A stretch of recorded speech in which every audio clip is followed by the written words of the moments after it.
Your stocks में आपका स्वागत है। मेरा नाम है विकास और मेरे साथ है मेरी सहयोगी तृप्ति।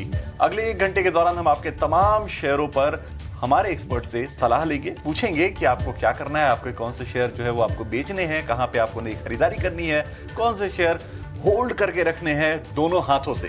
तो ये भी चीजें पूछेंगे, लेकिन उससे पहले आपको ये बता देते हैं कि आप हमारे साथ जुड़ कैसे सकते हैं, हमारे पास अपने सवाल कैसे भेज सकते हैं। तो सवाल पूछने का तरीका आपकी स्क्रीन पर फ्लैश हो रहा है। 9167329108 ये है हमारा नंबर, जिस नंबर पर आप हमें फोन कर सकते हैं, व्हाट्सएप कर सकते हैं, मैसेज कर सकते हैं और अपने सवाल हमारे पास पहुंचा सकते हैं। उसके अलावा हमारे तमाम social media handles Facebook, Twitter, Instagram और यूट्यूब, इन सारी जगहों के जरिए आप हमसे जुड़ सकते हैं, अपने सवाल हमारे पास भेज सकते हैं। तो आप सवाल भेजिए। उस दौरान हम एक काम करते हैं कि मार्केट का एक हाल ले लेते हैं, हमारे मेहमान से पूछ लेते हैं कि बाजार किधर जाने वाला है। तब तक आप सवाल भेजिए। मार्केट का हाल देखते हैं। निफ्टी अगर आप देखेंगे इस वक्त तो 150 अंकों से ज्यादा की गिरावट निफ्टी में इस वक्त आपको दिख रही है। सुबह से ही गिरावट है, लगातार गिरावट चल रही है। बीच में हल्की रिकवरी की कोशिश हुई थी जब निफ्टी ने निचले स्तरों से करीब 60-70 पॉइंट रिकवर किए थे, लेकिन वो रिकवरी बहुत ज्यादा देर टिक नहीं पाई। निफ्टी बैंक ने ठीक ठाक रिकवरी दिखाई थी, लेकिन अब वो रिकवरी भी हवा होती हुई दिख रही है। अब सिर्फ जो है वो रिकवरी निफ्टी बैंक में भी अगर आप देखेंगे तो 150 अंकों की ही रह गई है निचले स्तरों से रिकवरी। अब निफ्टी को गिरा कौन रहा है यह देखना सबसे ज्यादा जरूरी है। आज के सत्र में निफ्टी को गिराने वाले शेयरों में सबसे बड़े नाम जो है वो हैं आईसीआईसीआई बैंक और इन्फोसिस।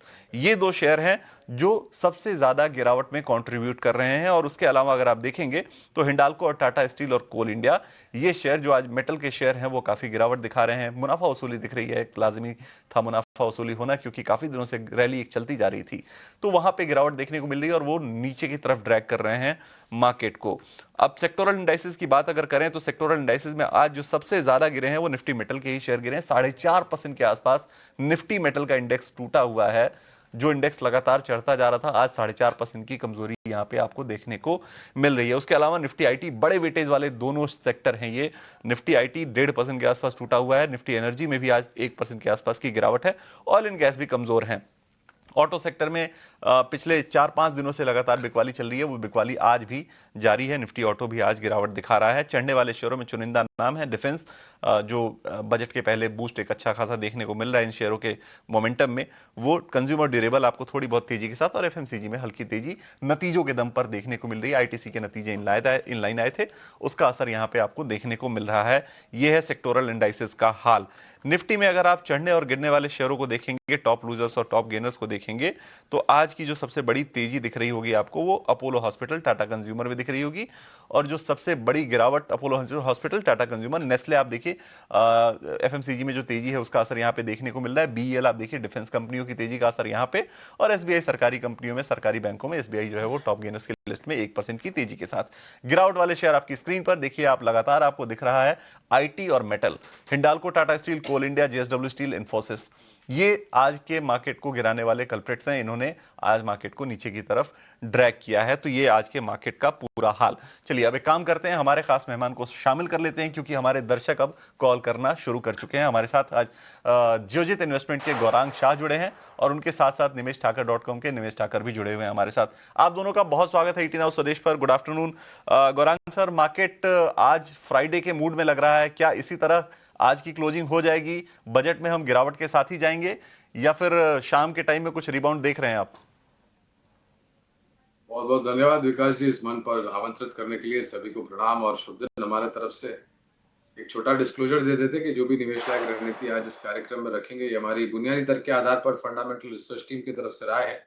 इसमें हमारी कंपनी जियोजित अथवा मेरा किसी भी प्रकार का व्यक्तिगत निवेश नहीं है, ना ही किसी प्रकार का वित्तीय लाभ मिलता है, ना ही किसी प्रकार का कॉन्फ्लिक्ट ऑफ इंटरेस्ट। लेकिन इस स्तर पर राय हम हमारे क्लाइंट्स को देते हैं, संभव है कि उनका निवेश हो। तो विकास जी देखिए, आज शुक्रवार है, कल छोड़ करके रविवार को 1 फरवरी को बजट पेश किया जाएगा माननीय वित्त मंत्री जी श्रीमती निर्मला सीतारामन जी से। किसी भी तरह की उम्मीद के बाजार बंद होते होते थोड़ी बहुत रिकवरी, हालांकि हमने जो सुबह का निचला स्तर देखा था वहां से हम थोड़े बहुत ऊपर के दायरे में कामकाज कर रहे हैं। थोड़ी बहुत रिकवरी हो सकती बाजार में, बाजार अंत होते होते, लेकिन पूर्ण तरीके से हम हरे निशान में आए उसकी संभावना थोड़ी बहुत कम लग रही, क्योंकि एक बहुत बड़ा इवेंट रविवार को बजट के रूप में आपके और मेरे सामने खड़ा हुआ है। और मेरे ख्याल से लोग किसी भी प्रकार की छोटी या मध्यम अवधि के लिए किसी भी प्रकार के सौदे घर पर लेकर नहीं जाना चाहेंगे।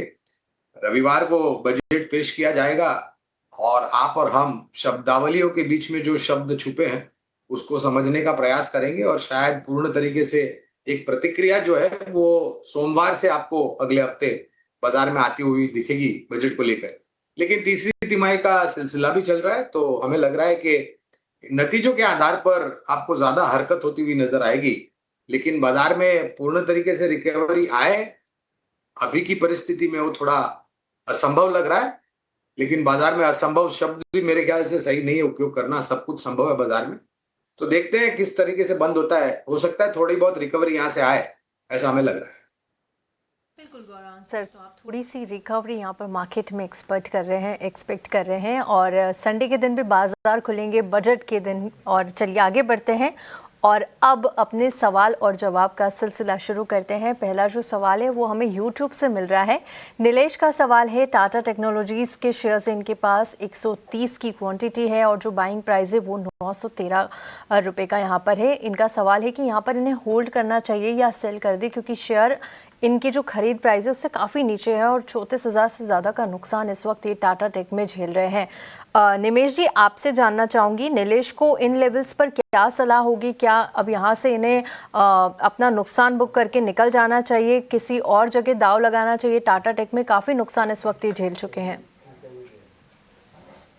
Very good afternoon Tripti ji and everyone. देखिए, टाटा टेक्नोलॉजीज के अंदर अगर बात करें तो अभी फिलहाल स्टॉक जो एक अच्छे सपोर्ट के पास ट्रेड कर रहा है। इससे पहले भी 620 625 के पास से स्टॉक के अंदर हम लोगों ने एक रिकवरी देखी थी जो करीब 775 के आसपास की थी।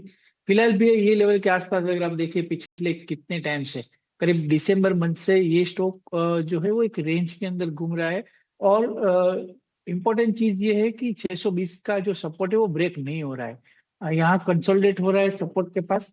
अब मेरा मानना है कि यहाँ पर आपको डेफिनेटली, अभी इतने टाइम तक आपने वेट किया है तो थोड़ा और वेट कर लीजिए। स्टॉक अभी स्ट्रॉन्ग सपोर्ट के पास है, यहाँ से बाउंस बैक के चांसेस ज्यादा है। और मैं मानता हूँ कि शॉर्ट टर्म में 670 रुपये के अगर ऊपर स्टॉक निकलता है, जो 100 डेज की एक्सपोनेंशियल मूविंग एवरेज आती है, उसके ऊपर अगर स्टॉक निकलता है तो फ्रेश बाइंग मोमेंटम जो है वो देखने को मिलेगा और स्टॉक ऊपर में 710 715 तक जा सकता है। तो वहां पर आप अपनी स्ट्रेटेजी जो है वो रिव्यू कीजिएगा। बट फिलहाल मेरा मानना है कि आपको 610 रुपये का एक स्टॉप लॉस लगा के करंट लेवल से अभी आप होल्ड कीजिए। आपकी हायर लेवल की बाइंग प्राइस है, इतने टाइम तक आपने होल्ड किया है, थोड़ा और टाइम दे दीजिए। ये स्टॉक के अंदर रिकवरी आने के चांसेस मुझे ज्यादा दिख रहे हैं। बिल्कुल, तो थोड़े टाइम और होल्ड कीजिए, आपको थोड़े टाइम में रिकवरी देखने को मिल सकती है। ये सलाह जो है वो निमेश की तरफ से आ रही है। चलिए, हमारे जो अगले व्यूअर हैं उन्होंने भी यूट्यूब के जरिए हमारे पास सवाल भेजा है। अक्षय तिड़के का सवाल है हमारे पास। IEX के इनके पास शेयर हैं, 285 शेयर हैं इनके पास और 128 चल रहा है। इनका नुकसान 30,000 का है, ये कह रहे हैं। भाव इन्होंने नहीं बताया है कि किस भाव पे इन्होंने खरीदे हैं। 30,000 का नुकसान इनको चल रहा है। शेयर जो है वो 52 वीक लो के करीब है, 125 के आसपास है और 52 वीक हाई 215 का था। हाँ, इनका भाव भी इनफैक्ट भाव इनका नहीं दिख रहा है अभी भी, क्योंकि भाव इन्होंने भेजे नहीं है। शेयरों की संख्या भेजी है 285, खरीद भाव 128, अभी चल रहा है जो भाव वो है 126 का। गौरांग सर, फंडामेंटली ये शेयर कैसा आपको लगता है? क्या सलाह आप इनको देंगे? इन्हें रुकना चाहिए? इनका 30,000 रुपए का नुकसान हो रहा है।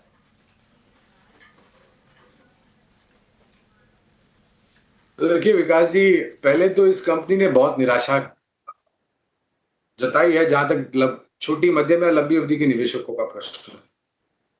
निरंतर नीचे की तरफ के दायरे और मेरे ख्याल से कुछ खबरें भी नकारात्मक आई थी इसको लेकर के। परिस्थिति सुधरने का के आसार नजर नहीं आते विकास जी। और दूसरी बात यह है कि ऐसी कंपनियों, IEX जैसी कंपनियों पर हम बुनियादी तर्क के आधार पर कोई कवरेज नहीं है, इसलिए विशेष रूप में टिप्पणी नहीं कर पाएंगे। लेकिन हमें लग रहा है कि ये कोई, मैं बेचने की बात नहीं कर रहा, लेकिन एक सुझाव दे रहा हूं। इससे बेहतर कंपनी अगर आपको निवेश करना है तो, और कौन सी ऐसी बेहतर कंपनी है, तो इसी दाम के आसपास अगर मुझे कोई सुझाव देना हो तो निजी क्षेत्र की कई सारी छोटी बैंक्स है। उदाहरण के तौर पर IDFC फर्स्ट बैंक है, फेडरल बैंक है, ये बैंक्स अच्छे लगते हैं। ऑटो क्षेत्र में एक कंपनी है अशोक लेलैंड, जो कि केवल मात्र कमर्शियल व्हीकल बनाती है। यहाँ पर आपको रुझान बेहतर आता हुआ दिखता है और अपने सर्वोच्च स्तर के आसपास चल रहा है अशोक लेलैंड का शेयर। इसका शेयर का विभाजन हुआ था कुछ महीने पहले, एक पे एक बोनस आया था, उसके बाद भी सर्वोच्च स्तर पर है। फिर वित्तीय क्षेत्र में एनबीएफसीज में एल&टी फाइनेंस हमें पसंद आता है। मेरा मानना है, और सरकारी बैंकों भी, खेमे में भी काफी सारी बैंक्स है, यूनियन बैंक ऑफ इंडिया है, बैंक ऑफ बड़ौदा है, बैंक ऑफ इंडिया है। तो और दूसरी बात, आप अपना नुकसान इतना मत बढ़ने दीजिए जहां पर आपकी जो पूंजी है उसके लौट के आने की परिस्थिति पर एक प्रश्न चिन्ह लिख जाए। तो विकल्प बहुत सारे हैं कंपेयर टू आईएक्स। विशेष रूप में टिप्पणी नहीं करूंगा क्योंकि कवरेज। तो गौरांग सर ने सारे फंडामेंटल्स आपको बता दिए हैं। आई होप आपको समझ में आया होगा कि इतना नहीं रुकना चाहिए अगर आपको ज़्यादा नुकसान हो रहा है। साथ ही कई सारे IDFC first bank, L&T finance, Ashok Leyland, कई सारे ऑप्शंस भी आपको दे दिए जहां आप जाकर अपनी स्ट्रेटेजी बना सकते हैं और लॉन्ग टर्म के लिए निवेश कर सकते हैं। चलिए आगे बढ़ते हैं और अगले लाइव कॉलर को शामिल करते हैं। इस वक्त हमारे साथ रकीब जुड़ चुके हैं। रकीब, हाय, गुड आफ्टरनून। कहाँ से बात कर रहे हैं आप और क्या सवाल है आपका? Ma'am good afternoon. मैं मुरादाबाद जिले से बात कर रहा हूँ, ठाकुर द्वारा से। मेरे पास 570 क्वांटिटी है ओला की, 72 की बाइंग है। ठीक है, तो मैं जानकारी चाहता हूँ कि मैं इसको अब होल्ड करूँ, लॉस तो हो रहा है, और होल्ड करूँ या इससे निकलूं? बिल्कुल रकीब, अभी आपको सलाह दिलवा देते हैं। गौरांग सर, आप ही बताइए, ओला इलेक्ट्रिक लगातार यहाँ पर खबरें आती रहती हैं और लगातार खबरों में ये शेयर रहता है। फिलहाल आज के सेशन में तो करीब 2.25% की तेजी है और इनके पास जो शेयरों की संख्या है 570 है, 72 इनका बाइंग प्राइस है और नुकसान ये इस वक्त ओला इलेक्ट्रिक में झेल रहे हैं। क्या लगता है आपको, ओला इलेक्ट्रिक में इन्हें बने रहना चाहिए इस वक्त? आगे जाकर कोई लेवल्स नजर आएंगे? काफी वॉलेटाइल शेयर ये रहा है। किस तरह के फंडामेंटल्स आपको ओला इलेक्ट्रिक के लगते हैं और क्या सलाह आप रकीब को देंगे? देखिए, खबर तो आई है ओला इलेक्ट्रिक के लिए, लेकिन वो पूरी तरफ से आई है और वही वो है क्योंकि ये शेयर अब जीवन के निचले स्तर के आसपास कामकाज कर रहा है। और रकीब भाई, आपने जो निवेश किया था 72 के आसपास का, तो आपका निवेश आधा से ज्यादा कम हो चुका है। और मैं यही बताता हूं तृप्ति जी के, ईटी और स्वदेश के दर्शकों को, निवेशकों, कि आप अपनी पूंजी आधी या उससे ज्यादा कम मत होने दीजिए जिससे आपकी पूंजी लौट के आने पर प्रश्न चिन्ह लग जाए।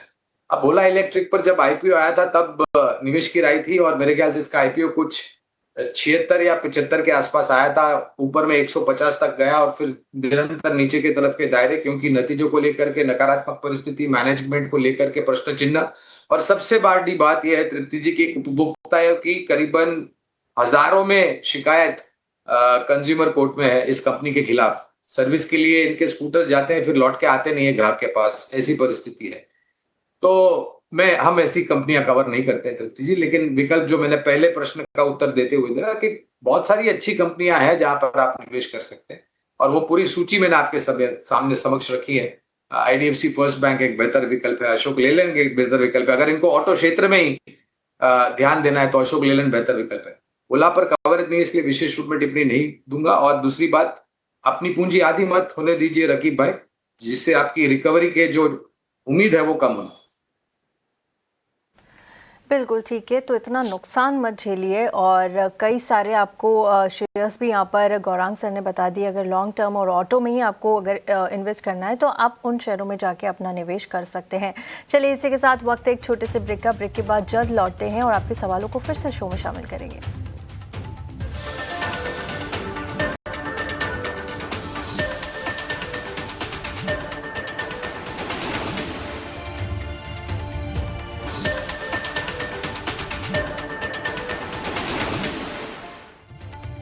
ब्रेक के बाद आपका एक बार फिर से स्वागत है योर स्टॉक्स में। और अब हमारे साथ तिमाही नतीजों पर चर्चा के लिए एक कंपनी का मैनेजमेंट जुड़ा है। हमारे साथ जुड़ा है केपीआईटी टेक का टॉप मैनेजमेंट।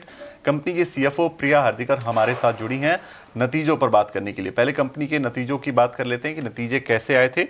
नतीजों में अगर आप देखेंगे तो प्रॉफिट 133 करोड़ का आया था, जो डाउन था, मतलब पिछले अगर आप तिमाही से देखेंगे तो 21% डाउन था।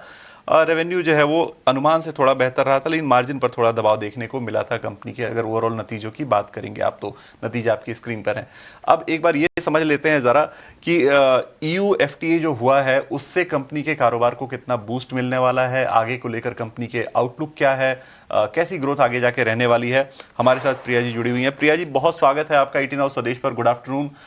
नतीजे आपके आए और नतीजों पर ही हम चर्चा कर रहे हैं, लेकिन पहला सवाल मेरा एफटीए से रिलेटेड है कि इस एफटीए से आपको कितना फायदा होने वाला है ओवरऑल, अगर हम बात करें, क्योंकि रिड्यूस टैरिफ होगा, यूरोप में आपके जो है वो जो सॉफ्टवेयर एक्सपोर्ट्स होंगे वो भी बढ़ेंगे, तो कितना इम्पैक्ट आपको पॉजिटिवली देखने को मिलेगा, ये क्या आउटलुक आपका कहता है?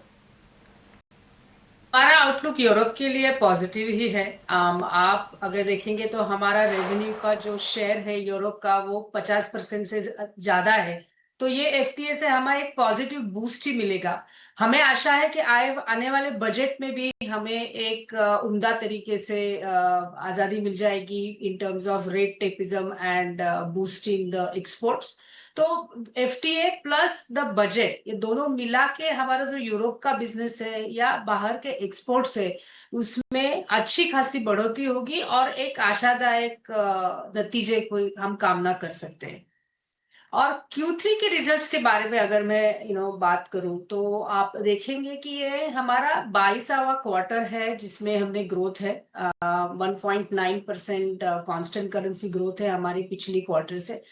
और प्रॉफिटेबिलिटी की अगर बात करें तो यस, मार्जिन जो है हमारे ये स्टेडी स्टेट में है। जैसे 20.6 मार्जिन जो है वो एक स्टेडी तरीके से आगे जा रहा है।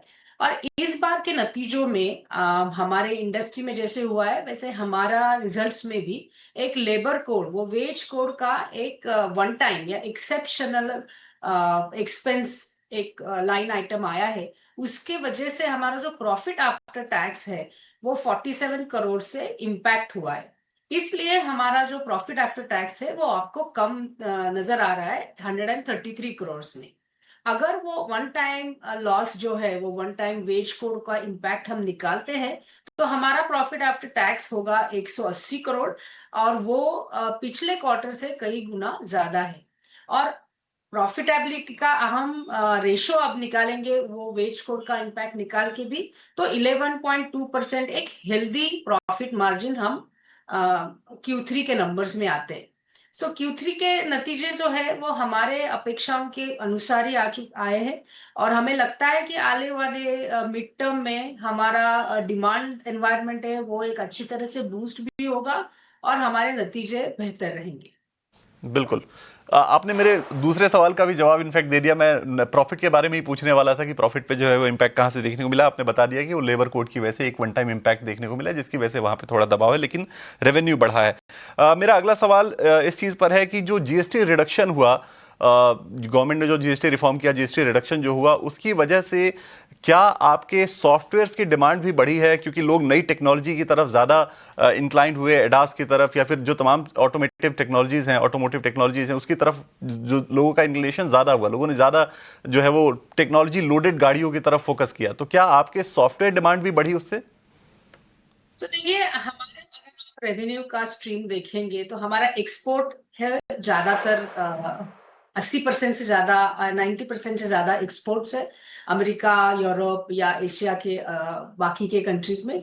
लेकिन India as a market, Bharat के प्रदेशों में हमारा फोकस रहेगा। ये मार्केट बढ़ता जा रहा है, हम देख रहे हैं। जैसे कि आपने कहा कि technology driven mobility, passenger cars हो या कमर्शियल व्हीकल हो, उनके तरफ का देखने का नजरिया बदल रहा है, एआई के तरफ के नजरिया बदल रहा है। और हमें लगता है कि और गवर्नमेंट रिफॉर्म्स जो है, वेदर जीएसटी होगा या टैक्स होगा या एआई के लिए हम सोचते हैं कि आगे से बढ़ोतरी होगी, कुछ इन्वेस्टमेंट्स के लिए बजट से हमारी बहुत सी अपेक्षाएं हैं। उसके वजह से इंडिया एज अ मार्केट हमारा फोकस ही रहेगा। हम उसके ऊपर काम ही कर रहे हैं कि जहाँ पे इंडिया एज अ मार्केट की तरफ हम एक अलग सा सॉल्यूशन क्रिएट करें। आपने देखा होगा आई थिंक 2 या 3 क्वार्टर पहले हमने एक अच्छी सी अनाउंसमेंट की थी जिसमें जेएसडब्ल्यू के साथ हम जुड़ गए थे उनके इंडिया मार्केट के लिए। तो इंडिया हमारे लिए एक महत्वपूर्ण मार्केट है और जिसके लिए हम स्पेशलाइज्ड एआई इन्फ्यूज सॉल्यूशंस की तैयारी में है। और हमें लगता है कि आगे की तरफ से ग्रोथ में भारत की ये जो डिमांड एनवायरनमेंट है एक अच्छी उसका साझेदारी होगी। Afternoon, Tripti Upadhyay joining here. और जिस तरह से आपने अभी जिक्र किया कि बजट की आपने बात कही, तो इस बजट से कंपनी की, आपकी कंपनी की क्या उम्मीदें, खासकर कि ईवी सॉफ्टवेयर डेवलपमेंट की बात करें, इंसेंटिव्स की बात करें, R&D टैक्स क्रेडिट और ऑटो के लिए PLI स्कीम, क्या उम्मीदें इस बजट से आप रख रहे हैं? हम बहुत ही अच्छी उम्मीदें रख रहे हैं, बिकॉज आपने अगर देखा कि हमारी जो इंडस्ट्री है, अभी GST के रिफॉर्म्स के डायरेक्टली इम्पैक्ट तो ज्यादा अच्छा नहीं होगा, बट ये वेज कोड के वजह से इम्पैक्ट आया है, जैसे मैंने रिजल्ट्स का अभी आपको जिक्र किया।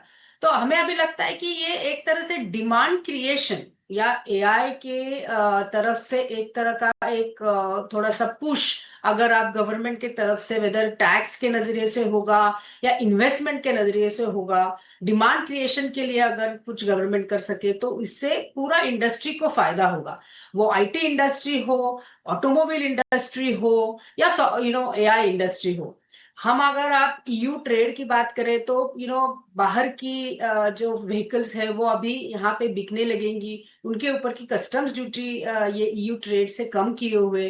तो हमें लगता है कि ये बजट में इंडियन प्रोडक्ट्स और Indian software industry, Indian AI solutions की तरह भी कुछ अच्छी सॉप्स या कुछ अच्छे टैक्स ब्रेक्स या कुछ इन्वेस्टमेंट को मुनाफे की तरफ अगर देखेंगे तो इसकी आसानी हो जाएगी। बिल्कुल प्रिया जी, बहुत बहुत शुक्रिया आपका हमारे साथ जुड़ने के लिए, नतीजों पर बातचीत के लिए और बजट की उम्मीदें शेयर करने के लिए, और बहुत सारी बधाई आपको आगे के लिए, कंपनी बेहतर करे। शुक्रिया। Thank you very much. चलिए, KPIT के मैनेजमेंट से अभी हमने बात की और एक क्विक राय हम निमेश जी से भी ले लेते हैं। निमेश जी, KPIT टेक के नतीजे आए हैं, मिले जुले नतीजे रहे हैं, और जस्ट अभी हमने मैनेजमेंट से भी बात की, आगे के लिए काफ़ी बुलिश आउटलुक उन्होंने दिया है। आपको क्या लगता है, चार्ट्स पर कितना बुलिश आपको KPIT टेक नज़र आ रहा है? देखिए, चार्ट स्ट्रक्चर जिस तरह से बना, एक वीक सेटअप है, बट हालांकि एक सपोर्ट एरिया के पास भी है। पहले भी हम लोगों ने देखा है KPIT जो है 1025 के सपोर्ट से हम लोगों ने एक 1380 तक का एक बाउंस देखा था। मैं मानता हूं कि यहाँ से थोड़ा वेटिंग वॉच करना चाहिए। हालांकि रिजल्ट वीक आए हैं, बट मैनेजमेंट जिस तरह से कमेंट्री दे रहे हैं और जिस तरह से कॉन्फिडेंट है EU ट्रेड को लेकर, मैं मानता हूँ कि यहाँ से ट्रेंड रिवर्सल के चांसेस बन सकते हैं। अभी बने नहीं है, तो फिलहाल अभी थोड़ा वेट एंड वॉच करना चाहिए। फ्रेश बाइंग का अभी जल्दबाजी नहीं करनी चाहिए। अगर ट्रेंड रिवर्सल मिलता है, यहाँ पर एक स्ट्रॉन्ग सपोर्ट के पास स्टॉक ट्रेड कर रहा है, और अगर ट्रेंड रिवर्सल मिलता है तो हम लोग बाई का प्लान कर सकते हैं। बट फिलहाल मेरा राय यही है कि अभी फिलहाल वेट एंड वॉच कीजिए। एक सपोर्ट के पास है, बाउंस की प्रोबेबिलिटी है, और अगर ट्रेंड रिवर्सल मिलता है तो definitely we can go with the buy. तो फिलहाल वेट एंड वॉच की स्ट्रैटेजी KPIT टेक पर। चलिए, इसी के साथ निमेश जी आपका बहुत बहुत शुक्रिया, गौरांग जी आपका भी बहुत बहुत शुक्रिया हमारे साथ जुड़ने के लिए और हमारे दर्शकों का मार्गदर्शन करने के लिए। शुक्रिया। चलिए, इसी के साथ वक्त एक छोटे से ब्रेक का। ब्रेक के बाद फिर से आपके साथ जुड़ेंगे और आपके सवालों को शो में शामिल करेंगे। तब तक आप अपने सवाल हमें भेजते रहिए। जल्द लौटते हैं।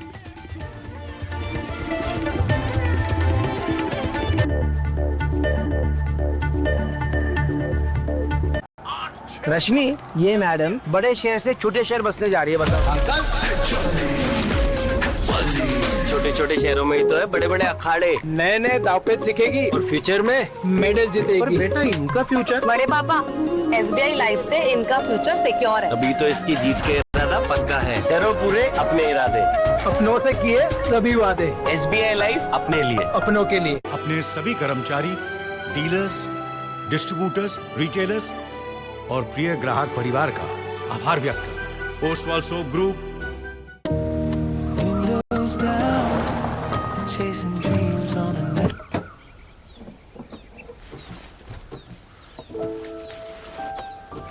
स्कोडा सुपर केयर और 180 से अधिक शहरों में मौजूद हमारे बढ़ते नेटवर्क के साथ you never drive alone.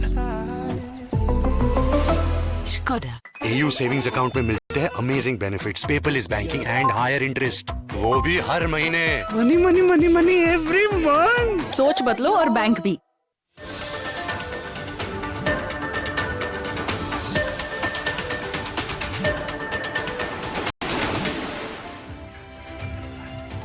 Global tension बढ़ने से भारतीय बाजारों पर दिख रहा है दबाव। निफ्टी करीब 130 अंक से ज्यादा फिसलकर 25,300 के पास। वहीं बैंक निफ्टी निचले स्तर से करीब 200 अंक संभलकर 59,740 के पास। मेटल और आईटी शेयरों से मिल रहा है बाजार को दबाव। मुनाफा वसूली से टूटे metal share. NALCO, Hind copper और वेदांता 7 से 8% टूटे। चांदी की कीमतों में उतार चढ़ाव से हिंद जिंक करीब 7% फिसला। सेल, जिंदल स्टील और टाटा स्टील में भी 4% की गिरावट। खपत वाले शेयरों में आज दिख रहा है एक्शन। ब्रिटानिया, टाटा कंज्यूमर और नेस्ले 2% चढ़े। रेडिको खैतान, यूनाइटेड ब्रूरीज और यूनाइटेड स्पिरिट्स भी 2 से 3% ऊपर।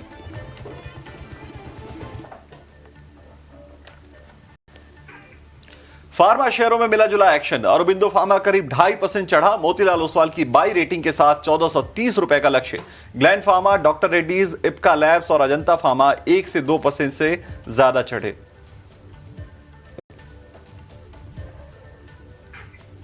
आईटी शेयरों पर लगातार दूसरे दिन दबाव। एचसीएल टेक, इन्फोसिस और विप्रो 1.5 से 2% फिसले। टेक महिंद्रा, एलटीआई माइंट्री और एम्फेसिस भी 1% से ज्यादा कमजोर। दिसंबर तिमाही के मिले जुले नतीजे से स्विगी करीब 7% टूटा। वहीं मजबूत नतीजे के बावजूद पेटीएम 3% फिसला। कमजोर नतीजे से मनप्पुरम फाइनेंस भी करीब 3% नीचे। और निफ्टी में आज आएंगे Bajaj auto, Nestle, power grid और एनटीपीसी के नतीजे। नेस्ले की आय में दिख सकती है 10% की ग्रोथ, लेकिन मार्जिन सपाट रहने का अनुमान। अंबुजा सीमेंट्स, डॉक्टर लाल पैथ लैब, अजंता फार्मा जैसी कंपनियों के नतीजों पर भी रहेगी नजर।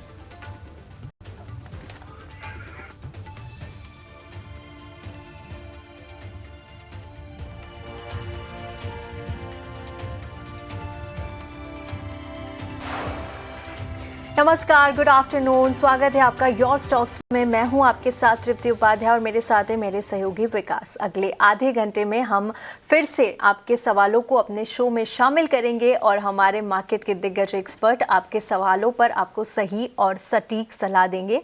कब आपको निवेश करना है, कब आपको बाय करना है और कब आपको वहां से सेल करके निकलना है।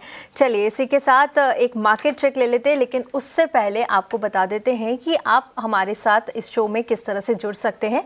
सवाल पूछने का तरीका क्या रहेगा, तो देखिए एक नंबर आपकी स्क्रीन पर फ्लैश हो रहा है, उस नंबर पे फोन करिए, एसएमएस करिए या व्हाट्सएप के जरिए आप अपने सवाल पूछिए। इसके अलावा social media platform Facebook, Twitter handle, Instagram और यूट्यूब पर इस वक्त हम लाइव है, तो जाइए फटाफट और अपने सवाल कमेंट सेक्शन में जाकर आप हमें भेज सकते हैं।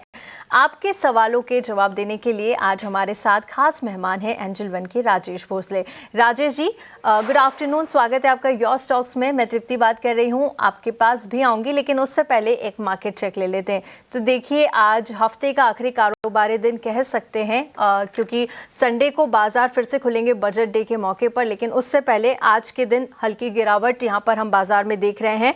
आज यहाँ पर प्रॉफिट टेकिंग बाजार में नजर आ रही है। निफ्टी की बात करें फिलहाल तो 116 अंकों की गिरावट है। 25,300 के लेवल पे निफ्टी में कामकाज हो रहा है।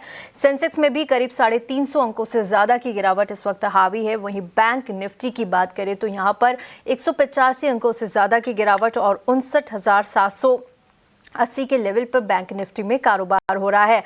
यहाँ पर देखिए आज मेटल शेयरों से बाजार को दबाव मिल रहा है। साथ ही निफ्टी के गेनर्स पर एक बार नजर डालें तो देखिए टाटा कंज्यूमर, एफएमसीजी पैक में आज अच्छा एक्शन देखने को मिल रहा है, जिसके दम पर करीब 2.5% की तेजी इस वक्त टाटा कंज्यूमर। अपोलो में आप देख सकते हैं 2.25% की तेजी है। नेस्ले अगेन एफएमसीजी पैक से आप 1.5% से ज्यादा की तेजी इस वक्त नेस्ले में देख सकते हैं। एसबीआई और बीईएल में भी करीब 1 से 1.25% की तेजी इस वक्त नजर आ रही है। वहीं निफ्टी के लूजर्स पर भी एक बार नजर डाल लेते हैं तो आज जिस तरह मैंने बताया आपको कि मेटल शेयरों पर आज थोड़ा सा दबाव है। हिंडाल्को करीब 5.5% से ज्यादा की गिरावट का शिकार। टाटा स्टील में भी 5.5% की गिरावट है। कोल इंडिया में 3.5% से ज्यादा की गिरावट। इन्फोसिस 2% की गिरावट और जेएसडब्ल्यू स्टील में भी करीब 2% की गिरावट इस वक्त हावी हो रही है। मार्केट ब्रेथ पर नजर डाल लेते हैं तो इस वक्त देखिए 1177 शेयर्स इस वक्त यहां पर लाल निशान में कारोबार कर रहे हैं। वहीं 1699 शेयर्स इस वक्त हरे निशान में कारोबार कर रहे हैं। तो ब्रॉडर मार्केट में देखेंगे तो यहां पर थोड़ा सा चिंता की कोई बात नहीं है, हरे निशान में ही कारोबार होता हुआ नजर आ रहा है। चलिए मार्केट चेक मैंने आपको दिया, लेकिन एक टेक्निकल व्यू भी ले लेते हैं। राजेश जी से। राजेश जी, इस वक्त आप बाजार की चाल को किस तरह से देख रहे हैं? ये बजट के पहले का आखिरी सेशन होगा, बजट के दिन बाजार फिर से खुलेंगे, क्या मूड माहौल आपको लग रहा है और क्लोजिंग किस और जाती हुई नजर आ रही है? जी नमस्कार तृप्ति जी। मॉर्निंग में भी हमारा बात हुआ था, कॉन कॉल हुआ था, तब हमने बात किया था कि मार्केट जो है थोड़ा सा कॉशियस नोट पे ट्रेड कर सकता है, जहाँ पे 25,200 एक इम्पोर्टेंट सपोर्ट रहेगा। अभी भी देख रहे जो मॉर्निंग डिप्स है तो वहाँ 25,200 के आसपास सपोर्ट लिया है, तो आने वाले आज में 25,200 काफी इम्पोर्टेंट रहेगा। ये जो है लास्ट 2 सेशन से लो एक सपोर्ट के जैसा एक्ट किया है, यहाँ पे 200 डीएमए भी है। तो बजट के चलते हुए लास्ट कुछ घंटे 25,200 के आसपास मार्केट कैसे रिएक्ट करता है वो काफी इंपॉर्टेंट रहेगा। ऑन द हायर साइड अगर आप देखें तो 25,400 जो है रेजिस्टेंस है। मेरे हिसाब से अहेड ऑफ बजट थोड़ा सा मार्केट ऐसे ही फ्लैट ट्रेड कर सकता है, जहाँ पे 25,200 के आसपास सपोर्ट रहेगा मार्केट्स के लिए। 25,200 के आसपास सपोर्ट है मार्केट के लिए इस वक्त। चलिए, हमारे साथ एक लाइव कॉलर अब जुड़ गए हैं, जैनेंद्र हमारे साथ जुड़े हैं। जैनेंद्र, कौन से शेयर्स हैं आपके पास, क्या सलाह चाहते हैं आप? हाँ जी, नमस्कार जी। मेरे पास हैं 150 शेयर तो बीएससी के हैं, 2900 का भाव है, और 8,000 शेयर अदानी पावर के हैं, 156 की एवरेज है। और ये और एक और है, एक मिनट। चलिए कोई बात नहीं, ये 2 शेयरों पे फिलहाल आपको राय पहुंचाते हैं, तब तक आप तीसरा शेयर अपना फिगर आउट करिए। बीएससी के आपके पास 2900 शेयर हैं जी। 2900 के भाव पर है या 2900 शेयर हैं आपके पास? 2900 के भाव हैं। ओके, ठीक है। 2900 के भाव पर आपके पास शेयर हैं बीएससी के। और आपका सवाल एक बार आपकी स्क्रीन पर आ जाए एक बार। चलिए ठीक है, आ गया। जैनेंद्र का सवाल है, ये 2900 के भाव पर 150 शेयर है इनके पास, 6,500 रुपए का लॉस इनको हो रहा है। 2,800 के भाव पर इस वक्त बीएससी ट्रेड कर रहा है। चलिए एक सलाह ले लेते हैं राजेश जी से। राजेश जी, क्या आपकी सलाह बनती है बीएससी को लेकर? कंपनी जो है वो एक्सचेंज का, बेसिकली एक्सचेंज का लिस्टेड शेयर है, बीएससी का शेयर है और कैपिटल मार्केट से जुड़ा शेयर है। काफी तेजी पिछले दिनों में देखने को मिली है कैपिटल मार्केट के शेयर हो चाहे वो प्लेटफॉर्म के शेयर हो। अब क्या करना चाहिए इनको? आज देखिए ओवरऑल चार्ट स्ट्रक्चर पॉजिटिव है, जहाँ पे हम देख रहे हैं कि हर डिप में बाइंग आ रही है। 89 ईएमए जो है एक स्ट्रॉन्ग सपोर्ट के जैसा एक्ट कर रहा है, तो डेफिनेटली बायस पॉजिटिव है। बट यहाँ पे इनकी जो बाइंग है हाल फिलहाल की है, एंड जो इसका लॉन्ग टर्म अगर आप लेवल्स देखें तो 2900 2950 ये एक रेजिस्टेंस जैसा एक्ट कर रहा है लास्ट 1 ईयर में 3 टाइम्स। तो बायस अभी भी पॉजिटिव है, बट फिलहाल में थोड़ा सा कंसोलिडेट कर सकता है। 2900 के ऊपर सस्टेन करता है तो इस स्टॉक में एक फर्दर एक रैली देखने को मिल सकती है, पॉसिबली टुवर्ड्स 3500 टू 3600 लेवल से। तो ओवरऑल चार्ट स्ट्रक्चर अभी भी पॉजिटिव है, बट अभी कंसोलिडेशन मोड में है। दूसरा जो काउंटर उन्होंने पूछा है वो है Adani power. Overall chart structure अभी थोड़ा सा नो ट्रेडिंग जोन में है, बट लॉन्ग टर्म सपोर्ट्स के आसपास है। 130 के आसपास अगर आप देखें तो यहाँ पे एक 200 डीएमए दिखाई दे रहा है। एंड लास्ट ईयर एक रैली देखने को मिली थी सितंबर में, जहाँ पे एक स्ट्रॉन्ग मूव आया था, 130 से स्टॉक 180 लेवल्स तक गया था, तो उसका एक बुलिश गैप भी है। तो फिलहाल के लिए होल्ड रखने की सलाह दूंगा। 125 से 130 के आसपास का सपोर्ट है। On the high side 145 immediate resistance है, वो क्रॉस करने के बाद इसमें स्ट्रॉन्ग मोमेंटम आ सकता है। तो अभी फिलहाल नो ट्रेडिंग जोन में है, बट स्ट्रॉन्ग सपोर्ट है, तो डेफिनेटली होल्ड रखना चाहिए। ठीक है, फिलहाल होल्ड की सलाह अदानी पावर पर। चलिए आगे बढ़ते हैं और अगला सवाल हमारे पास जो आ रहा है वो यूट्यूब से आया है। हर्षद का सवाल है और गांधीधाम गुजरात से पूछ रहे हैं, और इनके पास जो शेयर्स है वो कल्याण ज्वेलर्स के हैं। 1000 की क्वांटिटी है और 406 इनका बाइंग प्राइस है, और नज़रिया लॉन्ग टर्म का ये रखते हैं। कल्याण ज्वेलर्स में आज गिरावट नज़र आ रही है और इनका जो बाइंग प्राइस है वो 406 का है, और आज करीब 1.5% से ज़्यादा की गिरावट के साथ ये शेयर कारोबार कर रहा है। 42,000 से ज़्यादा का नुकसान इस वक्त ये झेल रहे हैं। राजेश जी, क्या लगता है कल्याण ज्वेलर्स लॉन्ग टर्म के लिहाज से होल्ड करके रखना चाहिए? आने वाले दिनों में लेवल्स अच्छे मिलेंगे, या लॉन्ग टर्म के लिहाज से जिन भी निवेशकों के पोर्टफोलियो में ये है, क्या सलाह आप देंगे चार्ट के पर्सपेक्टिव से? जी देखिए, अगर आप देखिए वीकली चार्ट लॉन्ग टर्म्स के लिए, तो स्टॉक जो है डाउन ट्रेंड में ट्रेड कर रहा है, एंड इसका जो एक मेजर सपोर्ट था 400 के आसपास का, तो वो ब्रेक किया है। तो इस काउंटर में कोई मेजर आउट परफॉर्मेंस नहीं एक्सपेक्ट कर रहा। बट अगर आप यहाँ पे देखें तो सपोर्ट पे ट्रेड कर रहा है, 200 वीकली मूविंग एवरेज का सपोर्ट है। तो अभी फिलहाल के लिए होल्ड करने की सलाह दूंगा, बट बाउंस आता है तो बाउंस में के आसपास एग्जिट करना चाहिए। इससे बेटर विकल्प जो होगा वो होगा टाइटन का। टाइटन में अगर आप देखें तो ऑलरेडी एक लॉन्ग टर्म ब्रेकआउट जो है इसमें देखने को मिला है, एंड रिसेंटली लास्ट कुछ हफ्तों में प्राइस डिप भी देखने को मिल रहा है। टाइटन एक अच्छे सपोर्ट पे है, कल के सत्र में एक हैमर पैटर्न भी दिखाई दिया था। तो अगर स्विच कर सकते हैं तो कल्याण ज्वेलर्स से स्विच करके टाइटन जो है एक प्रोमिनेंट नेम है, तो उसमें एक रिप्लेस किया जा सकता है। ओके, तो ये राय आपको कल्याण ज्वेलर्स पर दे दी गई है। चलिए अब एक काम करते हैं, रुख करते हैं, हमारे साथ एक और मैनेजमेंट जुड़ रहा है, मैनेजमेंट से बातचीत करते हैं, क्योंकि कंपनी के नतीजे आए थे, Q3 नतीजे आए थे। उसके अलावा कंपनी के नतीजे में अगर आप देखेंगे तो FY30 तक वो 12,000 कीज के गाइडेंस दे रहे हैं, 12,000 कीज बढ़ाकर करने वाले हैं ओवरऑल। महिंद्रा हॉलीडेज की हम बात कर रहे हैं। Q3 में हालांकि मुनाफे में गिरावट देखने को मिली है, लेबर कोड के असर का कुछ इम्पैक्ट हो सकता है कि मुनाफे में उसकी वजह से गिरावट देखने को मिली हो, लेकिन ओवरऑल क्या आउटलुक है आगे को लेकर, क्या प्लान है उनके, ग्रोथ को कैसे आगे फ्यूल करने वाले हैं, ये सारी चीजें समझनी जरूरी हैं। तो हमारे साथ कंपनी के टॉप मैनेजमेंट से इस वक्त MD and CEO Manoj Bhatt ji जुड़े हुए हैं। मनोज जी, बहुत स्वागत है आपका 18 हाउस स्वदेश पर। Good afternoon. मेरा पहला सवाल आपसे है, इस जो आपने गाइडेंस दिया है उसके ऊपर ही। आपने गाइडेंस दिया है कि आप हाइक करेंगे जो नंबर ऑफ कीज हैं आपके पास, यानी जो नंबर ऑफ रूम्स हैं आपके पास, वो 10,000 से बढ़ा के आप 12,000 पे ले जाने वाले हैं बाई FY30।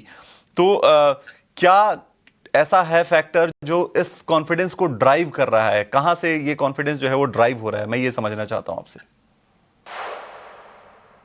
अभी आप देखें तो इस क्वार्टर में हमने अबाउट 273 कीज ऐड किए हैं, और इस साल में हम अबाउट 1000 ग्रॉस कीज ऐड करेंगे, और जो हमारी फनल है वो अबाउट 3500 कीज है। तो इस हिसाब से देखें तो जो करंट 6000 है प्लस फनल में हमारे पास अबाउट 3500 कीज है, तो आप देखें तो it is very close to the 10,000 number. This is for the club M brand. तो जो लास्ट 2000 है वो जो हमारे नए ब्रांड महिंद्रा सिग्नेचर रिजॉर्ट्स में हम वहां से बिल्ड करेंगे। उसका तो पहला जो रूम एडिशन होगा वो एंड ऑफ F27 में होगा, तो उसके बाद वो बिल्ड आउट होगा, तो थोड़ा बैक हैंडेड होगा। बट जो क्लब महिंद्रा ब्रांड में जो 10,000 है उसके लिए काफी अच्छी प्रोग्रेस है अभी, और अच्छी विजिबिलिटी है of how we will build it out. Good afternoon, Tripti Upadhyay joining here. और जिस तरह से आपने अभी यूरोपियन ऑपरेशंस के बारे में बात की, मैक्रो हेडविंड्स से काफ़ी यहाँ पर आपका जो बिजनेस है वो प्रभावित हुआ है। FY27 में हॉलीडेज क्लब रिसॉर्ट्स के लिए आपका क्या आउटलुक है, और क्या इंडिया EU FTA जो अभी हुआ है इससे कंपनी को किसी तरह का फ़ायदा मिलेगा यहाँ पर? तो पहले तो वो जो FTA की वजह से कोई डायरेक्ट कोरिलेशन है नहीं on our European operation, because mostly वो जो है वो यूरोपियन नेशनैलिटीज वहाँ वेकेशन करते हैं। तो जो बिजनेस अगर मैं देखूं नेक्स्ट ईयर के लिए, तो नेक्स्ट ईयर जो बिजनेस है वो हम इस ईयर भी हम देख रहे हैं कि एबिट लेवल पे वहां ब्रेक इवन होगा। नेक्स्ट ईयर में थोड़ा बहुत इंप्रूवमेंट होगा, बट ब्रॉडली स्पीकिंग वहां पर जो फिनिश इकोनॉमी है उसमें स्लो डाउन है, और थोड़ा बहुत जो यूक्रेन रशिया के वजह से रशियंस आने बंद हुए थे वो लोकेशंस में, तो उनका भी इम्पैक्ट है। तो वो दोनों इम्पैक्ट की वजह से थोड़ा स्लो है। बट अगर ये सिचुएशन चेंज हो गई तो that operation will bounce back. But as of now हम सोच रहे हैं कि F27 में improvement over F26, but it is not going to be a substantial improvement. अभी जब हम बात कर रहे हैं तो बजट अब कुछ घंटों की ही दूरी पे है, बजट आने ही वाला है, बस अब 48 घंटे से भी कम का समय है। तो ऐसे में मैं आपसे ये समझना चाहता हूं कि बजट को लेकर, यूनियन बजट को लेकर क्या उम्मीदें आपकी हैं, आपकी ओवरऑल हॉस्पिटैलिटी इंडस्ट्री को लेकर और आपकी जो ओवरऑल ग्रोथ है उसको लेकर सरकार क्या मदद कर सकती है इस पूरे बजट में? तो जैसे गवर्नमेंट ने स्कीम्स अनाउंस की है टूरिस्ट डेस्टिनेशंस प्रमोट करने के लिए, लास्ट बजट में भी जो अनाउंसमेंट हुआ था, आई थिंक इसमें एक अगर infrastructure specially last mile infrastructure पे थोड़ा फोकस करें, because driving holidays are becoming very common, तो उसमें काफी ईज हो जाएगी जो कंज्यूमर्स को, जो कस्टमर्स को to actually reach these destinations, and that will really help जो टूरिज्म इंडस्ट्री ग्रोथ। और दूसरा अगर आप देखो तो बहुत सारे रेगुलेशंस, अप्रूवल्स है अक्रॉस मल्टीपल बॉडीज। अगर कोई नोडल सिंगल विंडो क्लियरेंस हो, that will really accelerate development of properties, because आज की डेट पे there is a lot of time which is required for getting approvals, and that's something which is, if the union government can take up along with the state governments, that will be a big boost for the industry as a whole. चलिए, बहुत शुक्रिया आपका आज जुड़ने के लिए 18 house स्वदेश से, और अपने नतीजों पर आपने तमाम चीजें बहुत डिटेल में बताई, उसके लिए बहुत शुक्रिया आज समय देने के लिए। चलिए राजेश जी के पास चलते हैं। राजेश जी, एक राय आपसे लेना चाहेंगे हम महिंद्रा हॉलीडेज के ऊपर। कंपनी के नतीजों पर हमने मैनेजमेंट से बात की, ग्रोथ को लेकर काफी ऑप्टिमिस्टिक दिख रहे हैं। क्या आपका नजरिया बनता है इस कंपनी के शेयर पर? जी देखिए, बहुत ही क्रूशियल लेवल्स पे ट्रेड कर रहा है। 280 अगर आप देखें तो लॉन्ग टर्म सपोर्ट है। अगर आप 2023 में देखें तो अराउंड 280 से एक स्ट्रॉन्ग रैली आई थी टुवर्ड्स 480, एंड लास्ट ईयर भी अराउंड 280 से एक बाउंस बैक आया था 380 लेवल्स तक। तो काफी क्रूशियल लेवल पे है। डेफिनेटली एक ये जो थीम है ट्रैवल्स रिलेटेड, तो बजट में काफी चर्चा में होता है। तो आने वाले 1-2 दिनों में 280 लेवल्स को कैसे होल्ड करता है वो इम्पोर्टेंट रहेगा। 280 होल्ड करता है तो पॉसिबली एक बाउंस आ सकता है टुवर्ड्स 340, एंड उसके बाद फर्दर मोमेंटम देखने को मिल सकता है। तो 280 काफी क्रूशियल रहेगा। ये राय आपको दे दी गई है महिंद्रा हॉलीडेज पर। चलिए, आपको यहाँ नजर रखनी है, लेकिन आपको नजर एक और चीज पे रखनी है। तृप्ति, आपने बोला था वीकेंड पे बजट आने वाला है संडे को, बिल्कुल तो पूरी कवरेज है हमारी।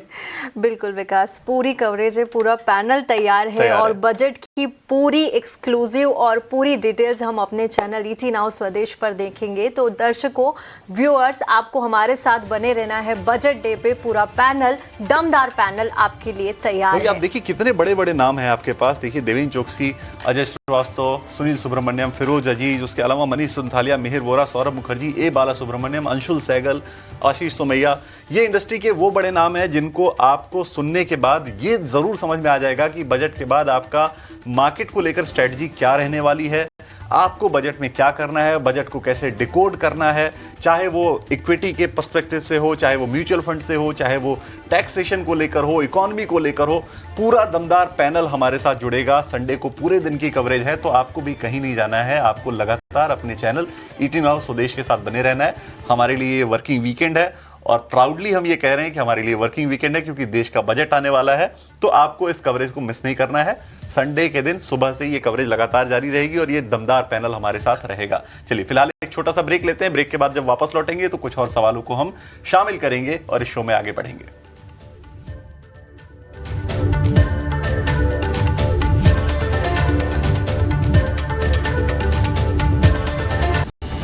Presented by Canara Bank. Together we can.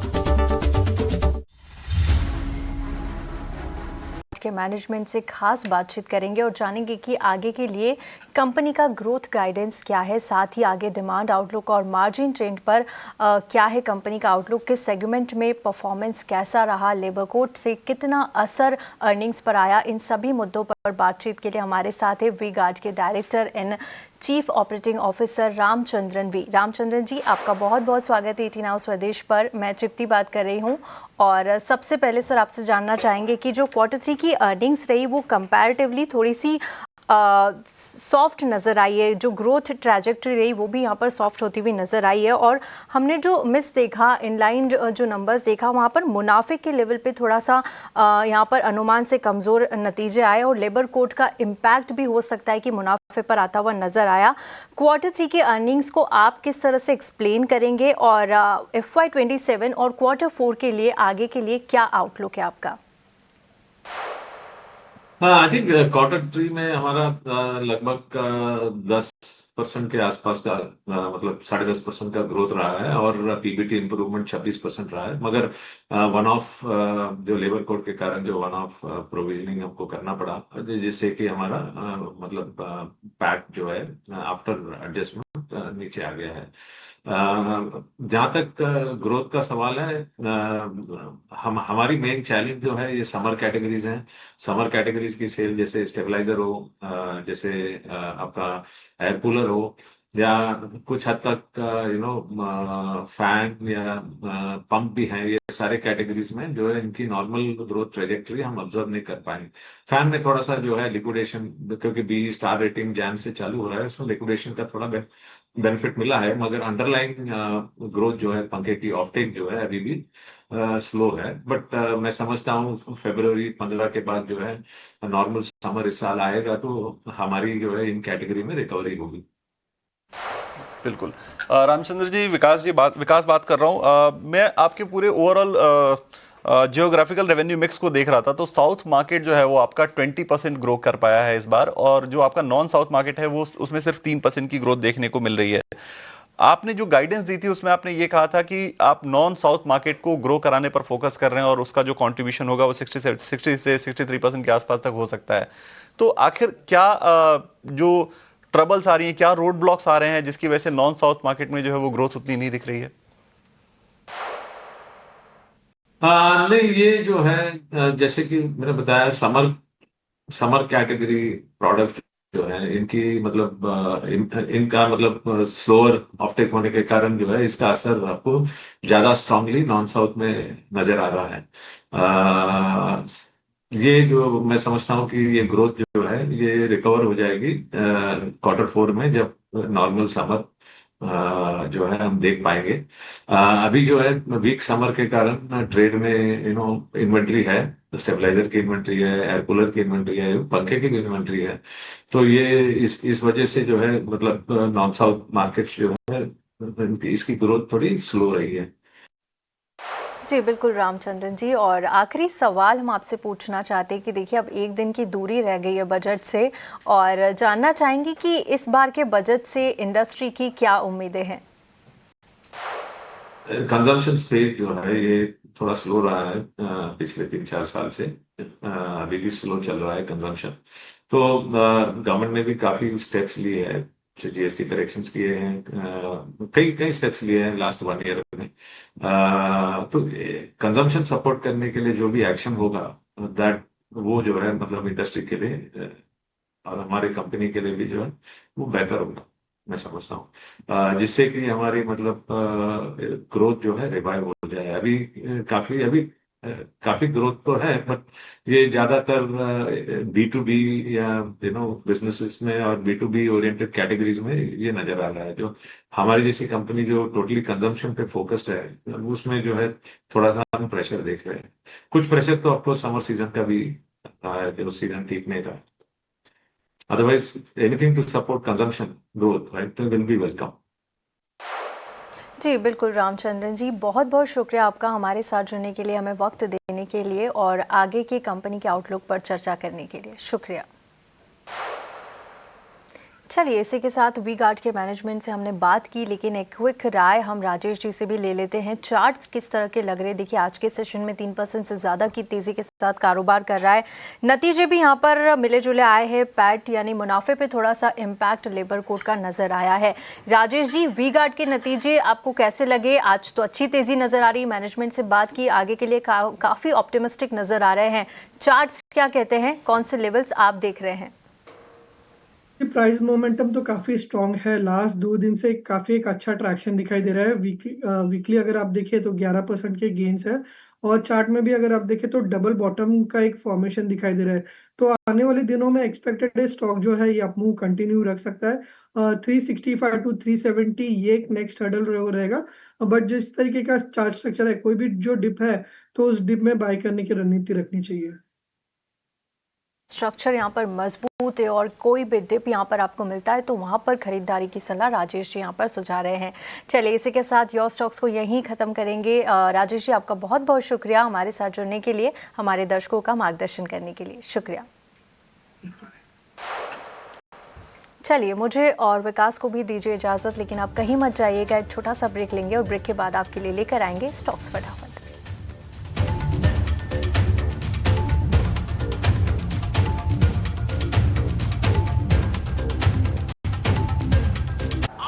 रश्मि, ये मैडम बड़े शेयर से